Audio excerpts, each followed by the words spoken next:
topics and opinions expressed in the following show are solely those of the host and their guests and not those of W4CY Radio, its employees, or affiliates. We make no recommendations or endorsements for radio show programs, services, or products mentioned on air or on our web. No liability, explicit or implied, shall be extended to W4CY Radio or its employees or affiliates. Any questions or comments should be directed to those show hosts. Thank you for choosing W4CY Radio. Inarticulate speech, inarticulate speech of the heart.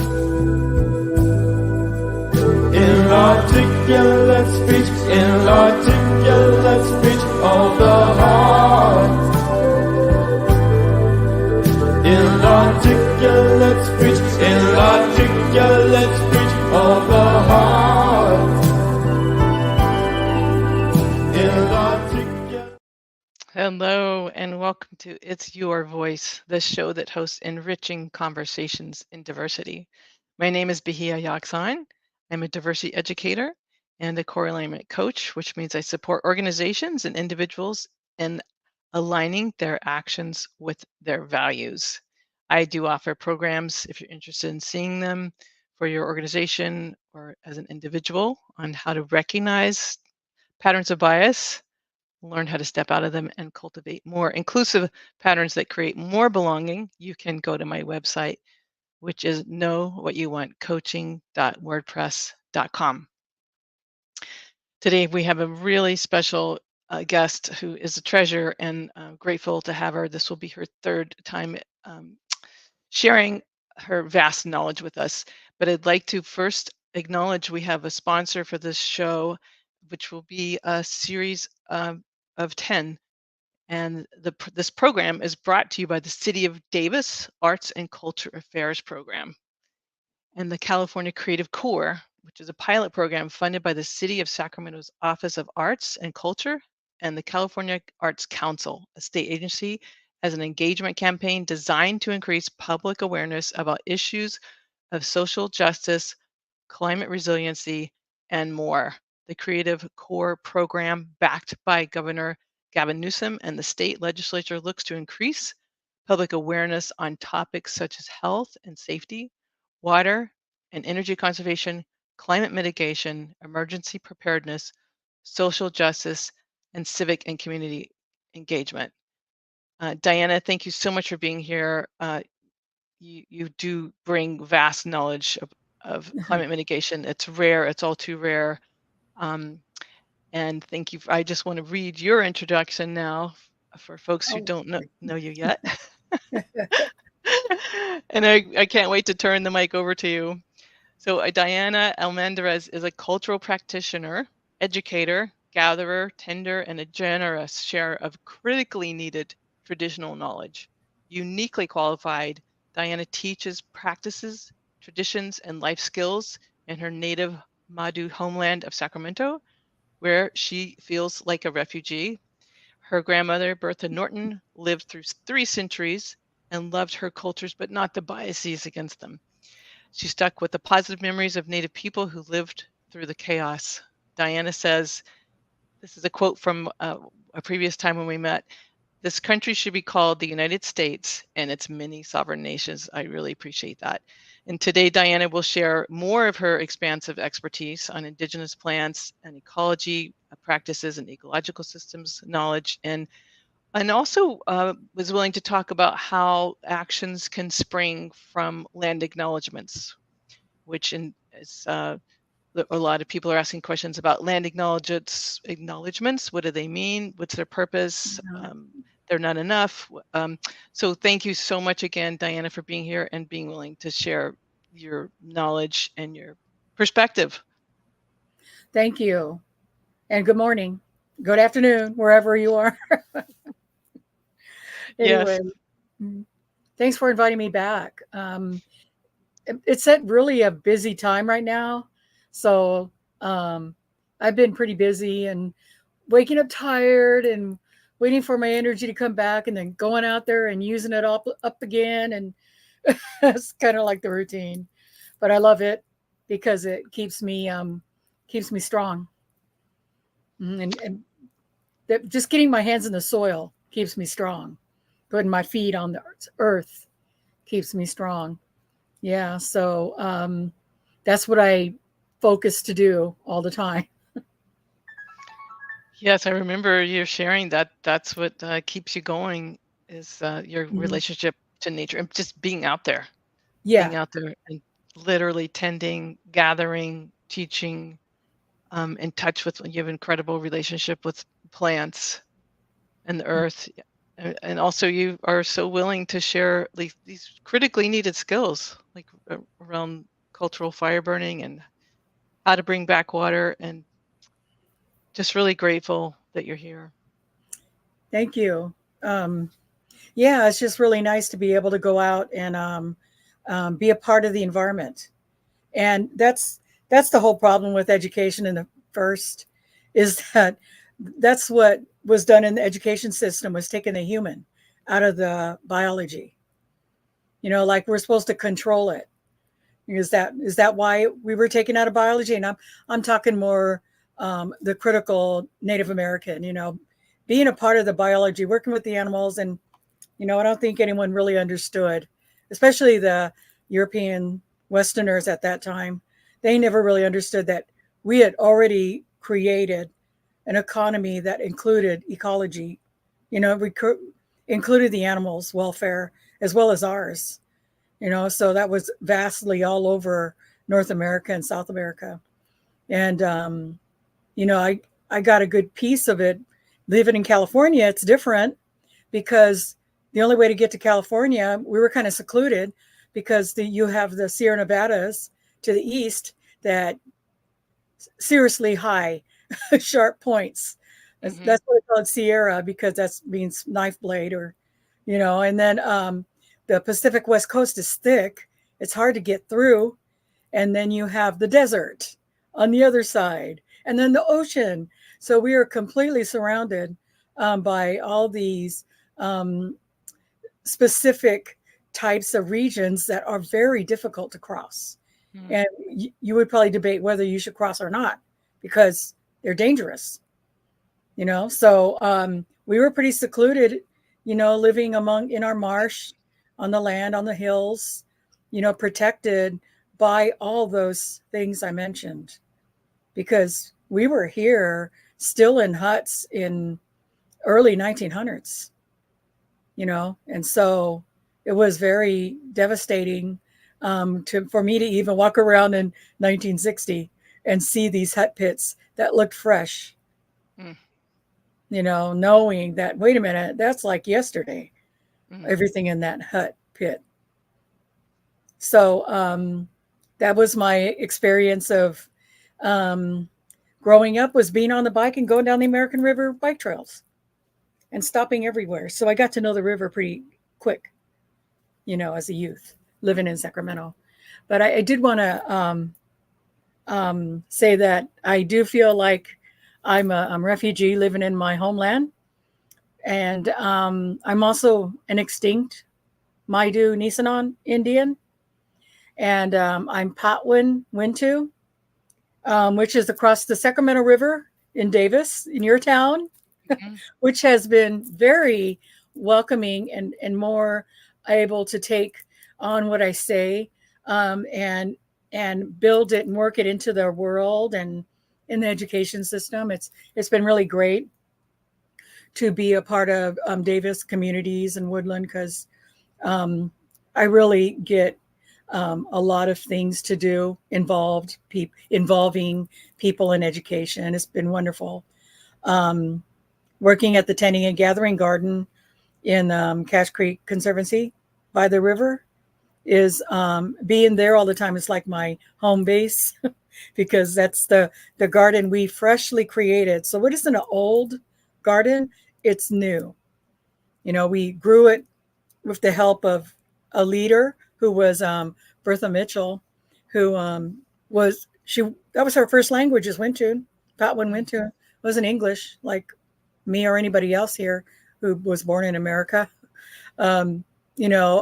So her first language was Wintun. So it was all her strength. Her strength was in her language, and her strength is outside because Patwan, and this is the base of the language. and I think everybody should know because they'll see similarities in other Native American cultures too. Is that Patwin is the language? That's what my grandmother told me, and Wintun is what we are as a people. Mm. Wintun, and then Patwin represents the language, but it also means something in particular. Because while learning the language, I started looking at all the words everywhere, every word we spoke, and analyzed it. And pot for Patwin means outside. Pot Mm. means outside. It was like habu, pot habu. It's like let's go outside, kind of like that. And so um, there's that word pot, and then win, pot win means people. So we're outside people. Mm. And then my grandmother told me, well, that's what it means, yeah, but we are Wintun. Patwin is just the word for Indian, Native American. And because we've seen all Native Americans as being outside people, and we were. We all lived outside, shared living spaces, but being together and similar. So our people in California were always welcoming to other cultures because we definitely could tell a Native American. Whenever we seen a Native American, Grandma said we always would point at them and say they're Native American, or they'd say Indian. They're Indian, and they're like us. It's like it's another Indian. It was like happy. There's another Indian. Let's go learn about them, because they could do the same thing only in a different area. So it was really exciting for Grandma when the relocation act for Native Americans happened, and all these other Native Americans came to California. They were fascinated. They got to meet these other Native Americans, and they were very similar to us. So it was very interesting to learn from my grandmother those kind of things, her living how she's seen every day.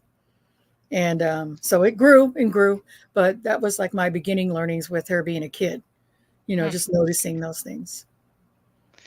Well, before you say more about that, which this is all really educational and very interesting, I wanted to ask you about when you were talking about the seclusion behind the Sharp Blade Sierra Mountains and the ocean and the desert.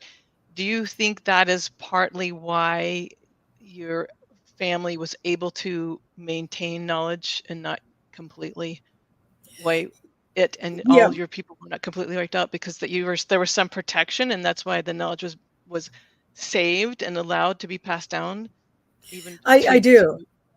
I do think it is, because we were secluded.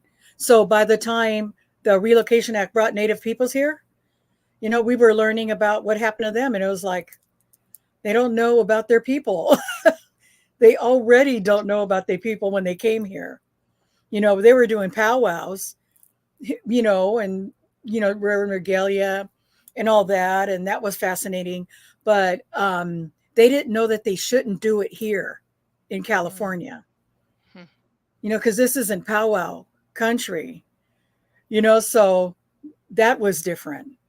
Because but that's all they had. So that's kind of like a lesson I learned was as I traveled around and met different California Indians and started sharing and trying to help them with their cultures, teaching them what this was and how to use it. Tule was a big part of that. The marsh materials called Tule and cattail, because everybody used it. Everybody used those things. That was a big part of it. And so by making a connection my way, which is with my grandma and Tule and cattail, I made connections with other groups and found out what they connected to. And it was all different. People held on to what they could. And if they couldn't hold on to something, well, they'll find something to hold on to and call it. And so that they could be centered in themselves and try to get back to where we were as a people, because language was definitely one that got lost almost right away. And so people were grabbing for that. It's not like they really were grabbing, but I'm just thinking mentally, people were trying to hold on to some of these things and knowing what to hide. Like Grandma, she said, if you're going to sign a roll, don't put your address there, because then they'll come and get you and drag you out of house for that. Take your kids away and send them away. Don't put down your address. They'll come and get you. These are realities, not exaggeration. Yeah, those were realities. This is what happened. Mm-hmm. Yeah, and if you heard of, and that's the other thing is, what's taught about us is loosely taught. Very loosely. Yeah, just a little bit here, a little bit there, just a hint of it, of what happened at boarding schools. They didn't know that we were taken from our families and punished for speaking our languages. And my grandma was protected by her dad for a long time, so she was able to stay cultural for quite a while. And he was such a wonderful, I would say, a guide. He was a wonderful guide of people living here in America, and a good worker, that he had jobs all the time, and people who he worked for protected him. And one even went as far as saying, you're my kid, just pretend I'm your kid. I'm adopting you. Just say you're German. No, so just say you're German, because they can't kill Germans. There's no laws protecting you, so they could kill any Indian they want and get a bounty, $25 a head. You ever heard that entrance fee to a place, to a restaurant? Gosh, that's a reality to us as being killed. So you could literally kill a family of 4 Native Americans and have enough money to survive a month if you were a pioneer family and chose to do that, and it would be legal. That is so true across the whole country. When I lived in the East, there were still a law in the books. This law was still in the books. Yeah. If a Native American walked into your yard, you could shoot and murder and kill them. Yeah. So that's one reason. And I don't mean to take it there, but I am. That's why I don't like guns too, because that's what they use guns for, to kill Indians. And so all this time that you say, I use it because I'm a hunter and I do this, but what else do people do with it? Kill. So even if it's an accident, it's still not right to have that option in your hands, to choose it anytime you want, to feel threatened whenever you want. And these days people get threatened pretty easily, Yeah. Mm-hmm. And the hunters I know are the responsible ones. They're the ones responsible with guns, and use it for for the reasons they say they're going to use it for. Mm-hmm. Yeah, and so I always had a lot of messages they gave me, like when I first started going gathering. So I go, I'm gonna go look for this, and I'm gonna go look for this in the mountain today, because I started getting to know the mountains. So I was gonna go look for those, so I can go find a gathering site, or so here I am by myself, just going up to the mountains, looking around. And I got back one time and I took some stuff to Grandma. Grandma, is this a native plant? Is this a native plant? I just handed it to her so she could smell it and, and just experience it again, and then let me know. And so she was doing that. And then she goes, who went with you? And I go, I just went by myself. She goes, you got to watch out for, things when you go up by yourself. And I was going, oh, yeah. She goes, so when you go there, be sure to ask permission. She goes, and then, say why you're there, so that nothing is offended by you, so that they'll protect you as being part of the environment. And so I would do that. And then she would kid me all the time. And she goes, so have you seen any 4-leggeds or winged or, like that? I'd go, yeah, I did. I seen some deer and a fox. And, I just described that guy. She'd be like, oh, good, cool. And she goes, and just remember, just let them know why you're there. And so it dawned on me that, she was talking about the animals. Let them know. Okay. I didn't, so I was taking it literally, what she was saying, but at the same time, I was learning it a little bit more every time, a little bit more in depth. And then one day she goes, so are you going out gathering today? And I go, yeah. She goes, but she didn't say gathering then. She said hunting. Are you hunting today? Hunting around for materials like I did. And I go, yeah. And she goes, so remember to watch out for, and I go, oh yeah, the winged, the 2-legged. And then she added, Yes, the two-legged. Watch out for them. And Mm, and I go, yeah, really? And she goes, yeah, because they might have a gun. mm, And that was just her comment. Like, don't, so just so it really did make me scared. If I ever seen a person in the forest, and I'm in yeah. the forest by myself, I would leave because I didn't want to, you know, find out what Mhm. happens. Totally understandable. Yeah. Totally Hmm. reasonable and rational. Yeah, and it was good because she gave me that warning. Don't Yeah. think everything's cozy and pretty and everything, because we've been through a lot. But she would never tell me, because she was a survivor, and one way of her surviving was to say, I don't think about those things no more. If I'd asked her, I go, I know you must have gone through a lot of hate and hostility and violence. I know you must have seen a lot of it. Can you share some of those stories with me? Because I wanted to know. Mhm. And she goes, I don't talk about that no more. And so I would bug her, and she'd be like, I don't talk about that no more. Very stern. And then I realized, at some point in my life, I realized, oh, she's protecting her mental health. Mhm. She's protecting her heart, and Yeah. she's protecting mine. So I get it now. So I stopped Mm. asking her, Wow. so yeah. It's very powerful. Yeah. And I just Which is want to let people know she was born in 1897 and died in 2001. So she had her foot in all these centuries. that's amazing. Hmm. What an incredible relationship you had with her.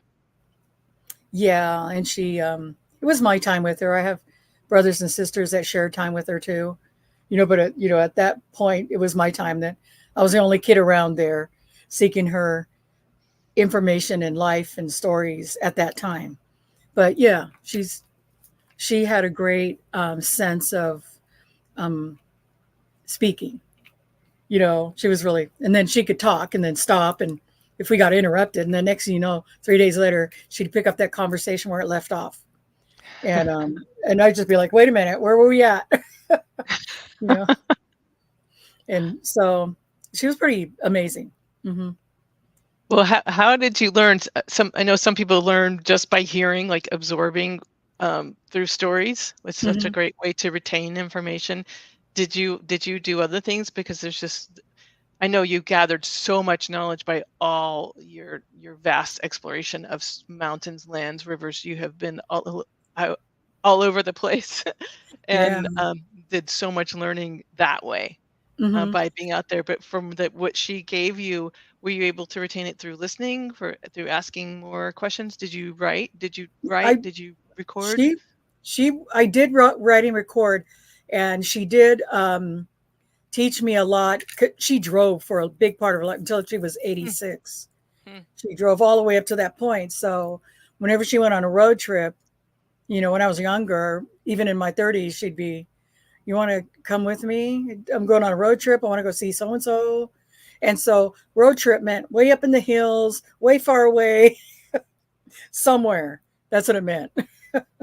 And so I've loved to go on the road trips. And sometimes people were still living in little tiny 1 bedroom cabins up and way in the hills, and they'd still be living there, some native people.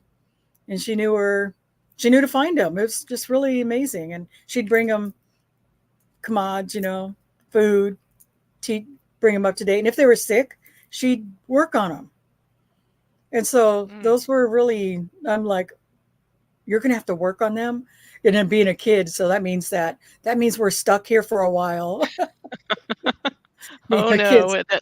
no, you're going to help someone get well again. Yeah. But again, the rule, I wasn't supposed to be in there because I was a kid. I'd probably Mhm. ask questions or touch things I shouldn't touch, or, you know, so I wasn't allowed in. So that means I was stuck outside, but that's okay, because that's what I would have been doing anyway.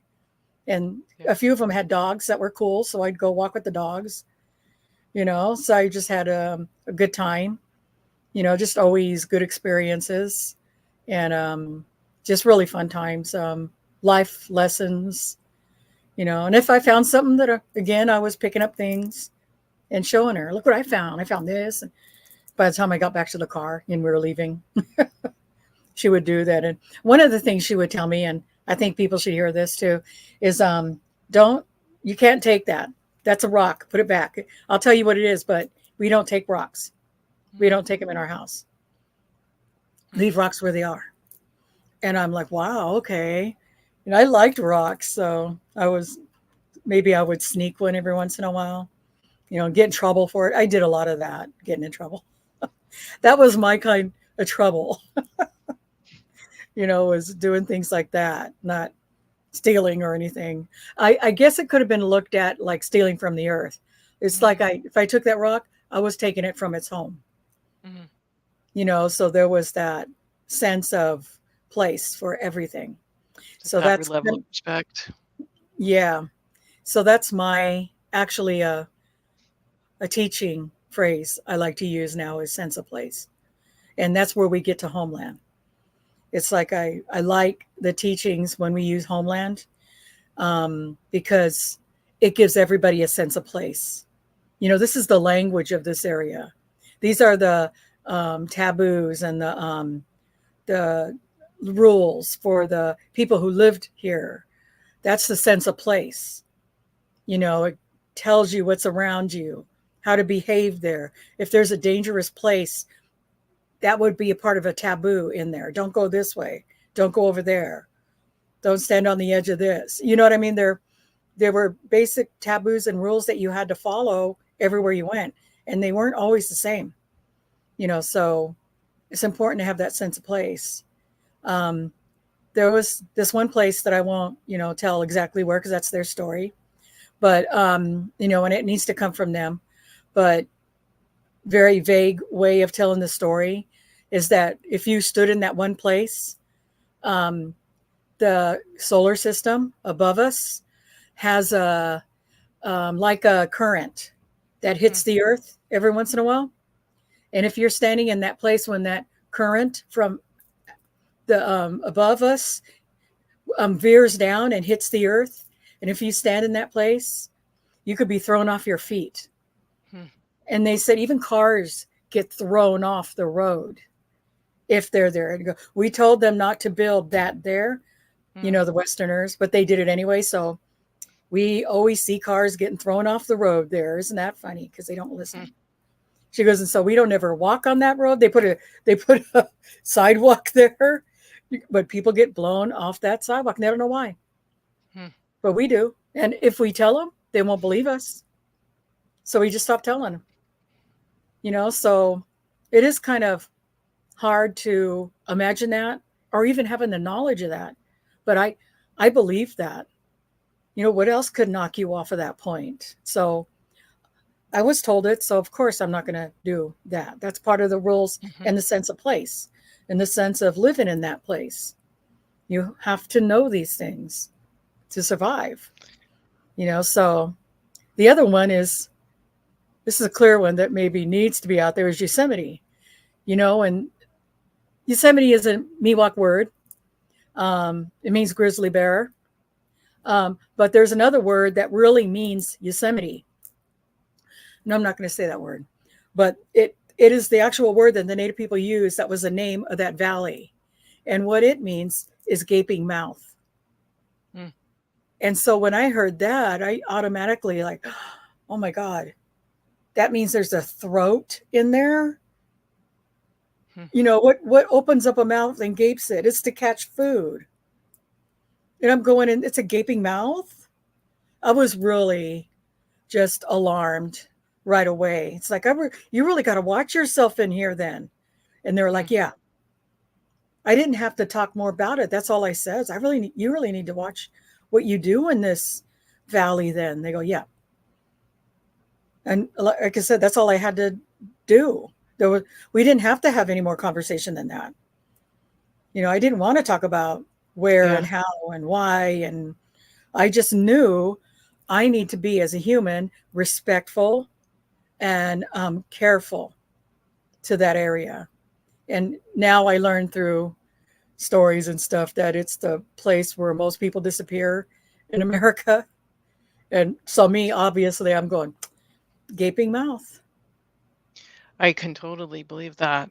Hmm. And just imagine, I imagine sometimes how the state our climate could be in if we had been listening for a century or two. I imagine if we'd listened all along to people who had the knowledge and the relationship with the homeland, with the senses of places where new people came. Yeah, Imagine how different it could be if we paid attention. And I like to believe it's not too late, and you and others are a big part of an effort to still do some mitigation and some healing and reconciliation with the earth, with the land.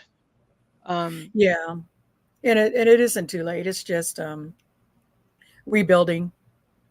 But a lot of people paid prices already for that. mm, Not a non-native people did.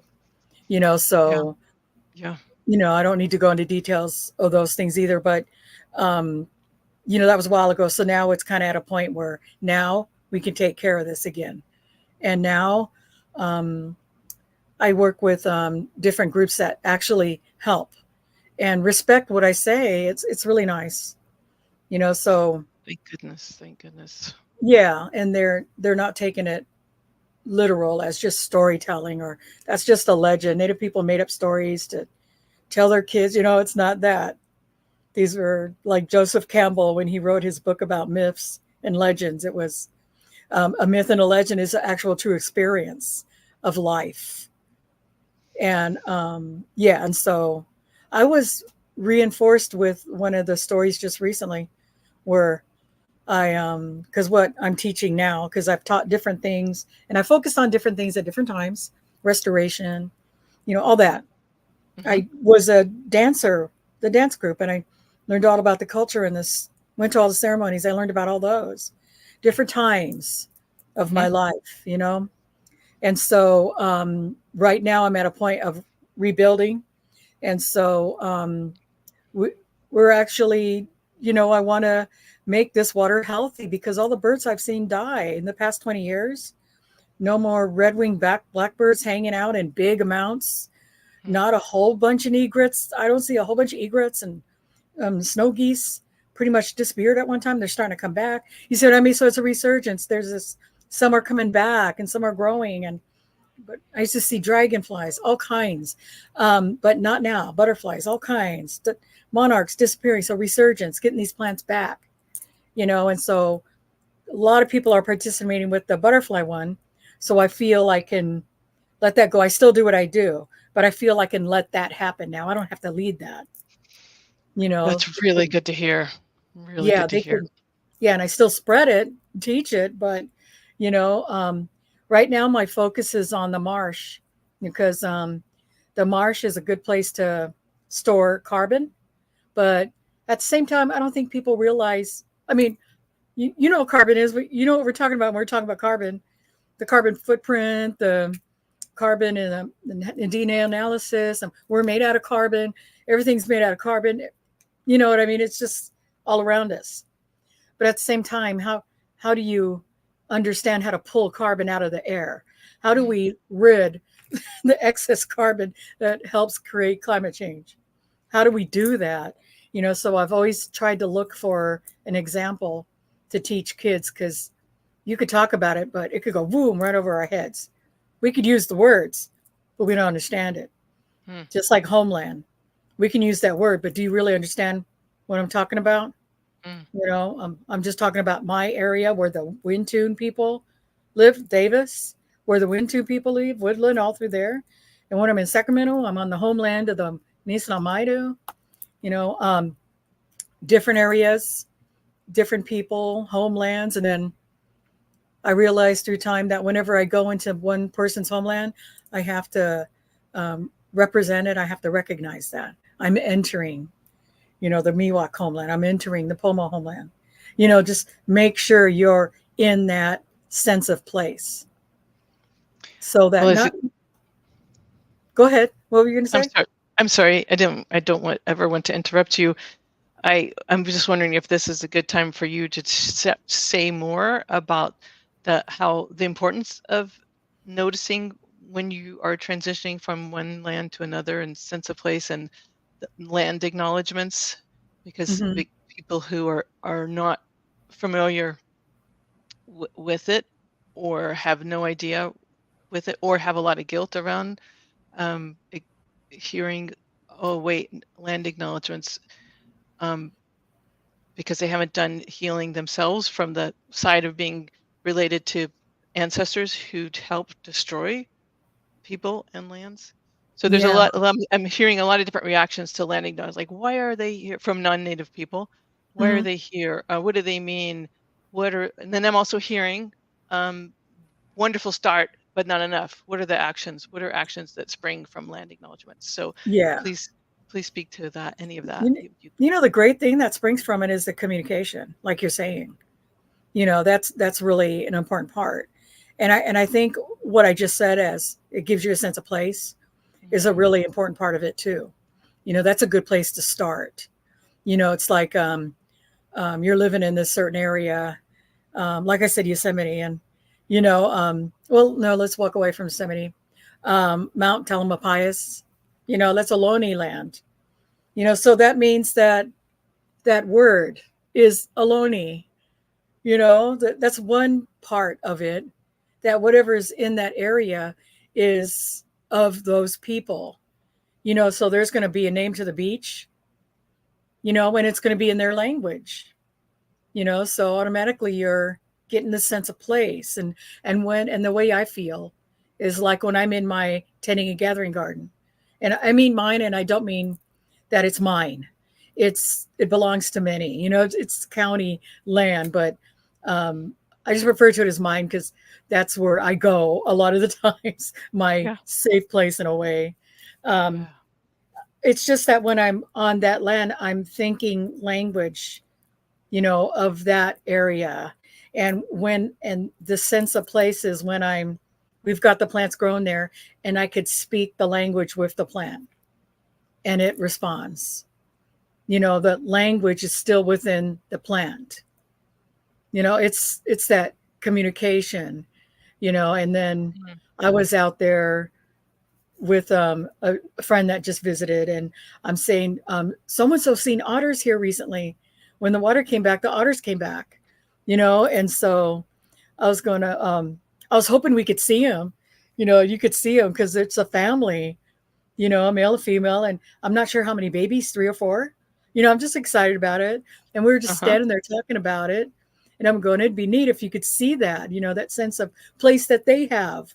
And they Yeah. returned as soon as the water came back in, and then next thing you know, splash, they were right in front of us. And I was, oh my gosh, I can't believe we actually did that. Walked straight to the point where they were, Wow. and they were just under the water watching us. It was that clear then. That water was that clear when it flushed back in. But anyway, um, again, that sense of place, that being able to connect with, and again, we're talking about native, natural living beings, the beings that have been there, like the deer. They've been there in their families for thousands of years. The rabbits, everything has been there. And so I've got a big sense of protection on the animals too, because I feel they need to be there. Coyotes were there. People just kill coyotes just like crazy. Again, those are stupid guns. Want to go kill coyotes? They're losing a lot of foothold. So we don't have any coyotes there anymore. Bobcats are getting low again. You know, um, they're there, but they used to be in huge numbers. They used to have a lot of quail. They're gone now. Few. And I'm just talking about that specific point 20 years ago. So I'm doing the best to bring it back to health, to bring back the smaller species like the invertebrates in the water. Hmm. And so that's now my new task.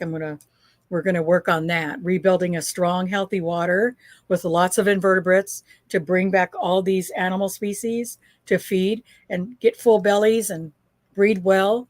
You know, my thought is always to, um, when gathering or anything, producing plants, to make sure the animals have what they need first before we take of it. It's not, I'm not planting it for me. I'm planting it for the earth. So the animals need to get it first. Just like when the first acorns fall from a tree, that's the animals' acorns. We don't take that. We take the second fall. Again, that's my rule in the Maidu side. Yeah. So Yeah. I honor that in my own territory, but I will ask that to other peoples in their lands, if that's what they do too. And so just check them out. Well, before you say more, I just want to underscore one thing that you said, to in case anyone missed it, and to share with other people who might be in the space of wondering what the purpose of land acknowledgements are. When you talked about, well, it's communication, language, understanding where you are. It's like, okay, if I in the kind of Western mindset, we totally expect to recognize when we cross a Western mindset established border, like into another country or another continent. Like, oh, now we're in Spain, we will speak Spanish. Now we're in France, this different language, different food, different culture. Just Yeah. on that level, which might sound really basic, but I think it's not sunken in deeply to the point where it's second nature or naturally understood. Like, of course, as you said in a previous conversation, there are many nations here, the United States, and many nations, and it's Yeah. sort of another way of recognizing. Oh, now I'm in this nation, and and as I hope we're respectful wherever we go. So thank you for drawing that level of understanding out and more. Yeah, and it's a level of understanding. It's also understood other places too. And it's like, well, this is the same thing, basically. It's overdue. It's way Right. overdue to the point that they're not understanding it. So that's why it's Yeah. like we have to reteach, Right. re-evolve it, you know. Right. Um, I mean, yeah, so and like I many think, things that we can't see, it's like actually it's so basic. We miss it. It's like, oh, okay. Sorry, now I get it. yeah, just like the name, like I said, that I mean, you could look at it's not just even Mount Tamalpais or Yosemite with the native languages on top of them. Napa is actually a Wintun word too, but that's a language. You know what I mean? So, and YOLO is language, is a word in the language, and so if any human being, they might think to themselves, YOLO, that's quite an unusual English word. Where did that come from? Where did that word come from? I mean, that's actually a thought I had. That's YOLO. It sounds like a native word. I'm just like, it's different sound. But so after learning the Wintun language, there's the word YOLO, and then I realized it had meaning. It has meaning, and so I came to understand it really well because I'm a naturalist too. One of my first happy job was being a naturalist, working at FEO Nature Center in Sacramento, Carmichael, Sacramento. If you ever go there, there's a village there. That's how they got me there. It's like, we're going to build a village. And so I'm like, okay, that sounds good. And they're going, you're Nisan on Maidu, right? And I'm going, yeah. Well, this is your territory. So the way they talked to me was very accepting and sweet and acknowledging. It was like a land acknowledgement to me.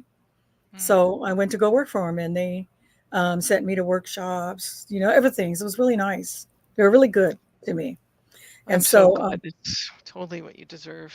And I just want to note we have just about 5 minutes left. So I wanted to make sure you have time to say what you wanted to say along the actions that's bringing, like, because you are leading us, like, into awareness of land acknowledgements, and then what can come from them, and actions beyond and springing from land acknowledgements. So I yeah. want to make sure you can touch on that.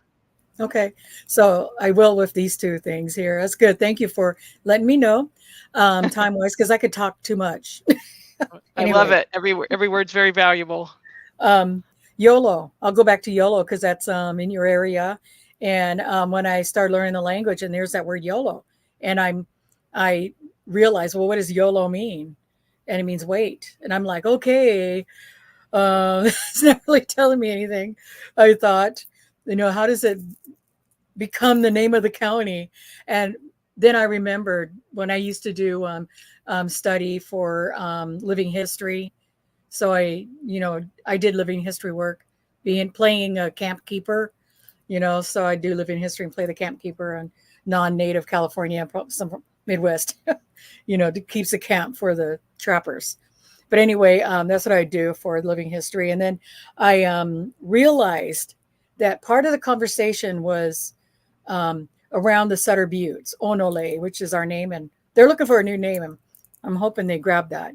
Onole means like, doesn't mean middle mountain. It means gathering place. So anyway, that mountain is there in the middle of the valley, and the animals would go around it, not intentionally. They won't go the same direction. They'd go different ways. They'd just be around it, and they'd be traveling, need more food. They'd step over more. But the thing is as they traveled and on their own going around it, they kept all the grasses and everything down. So they kept grasses and everything fresh to eat. So it was housed to a lot of different animals, the elk, the pronghorn, everything. Even the Cape people have stories with pronghorn in them still.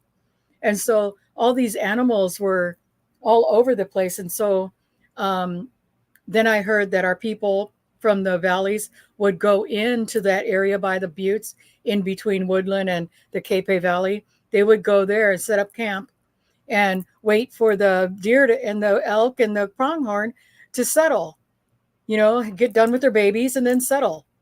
And then they could hunt. So they would go out there and wait. You see what I mean? It was a whole waiting YOLO. area.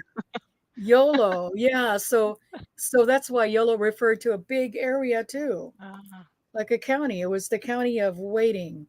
Because you're waiting for the animals to come in. And then when you get them and you get a lot of them, then you have to dry the meat before you take it home. Use the sun, dry the meat, make the jerky, then you could go home. You see? And so then you got people at home waiting for you to bring everything. So it was a whole feeling of wait, when you're in that routine of camping out, catching, taking home. It's wait. YOLO. Wow. So it just made me like sense of place. That people would look at that area and go, what is this? What do you do with this? Well, we're still waiting. We're still waiting for the process of gravity to give us back the land so we can rehab it, bring back a marsh or something, make it healthy again. Not that I'm going to keep doing it over and over. Take that into consideration. It needs to be rebuilt and kept. So, wow. Yeah. So again, that's consideration. I'm trying to teach everybody, as many people as I can, to do these mats and make these tule mat rings with cattail growing on them, so they can take it to other and rebuild them, and we could put these in other lakes and ponds that need it. Like maybe Tule Lake over in the Riverside area, that lake that came back. That was the biggest lake west of the Mississippi. So keep that in mind. Wow. It's not even there anymore, hardly. It just now came back. So anyway, making them healthy, because I heard that's been noxious. It's noxious because of all the dumping they've done in that area. So just things I learn and take forward with, and I'll call the people and talk to them about it, and hopefully get down there to help work on something like that. But wow. You must have thousands of students and thousands more who want to be your students. and this is a good way to get the gift of education and understanding. And yeah, that's what I think. And get your hands on it. Yeah. The sense of touch. This is the earth. Have you ever touched the earth? Hello? The experience is incredible. Some people haven't even touched the earth. So it takes us out of our heads into our bodies, and where we connect with, we remember that we are a part of nature. Oh my gosh, Diana, I'm so grateful to you. We are out of time this time, but we will definitely have you back whenever you can make us time. Thank you for fitting us into your incredibly demanding schedule. Oh, thank you for reaching out.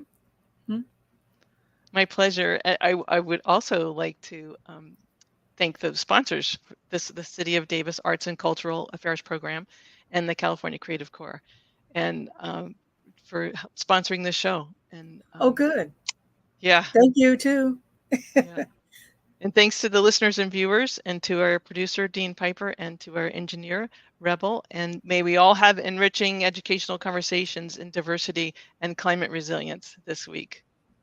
Thank you. Inarticulate speech, inarticulate speech of the heart. Inarticulate speech, inarticulate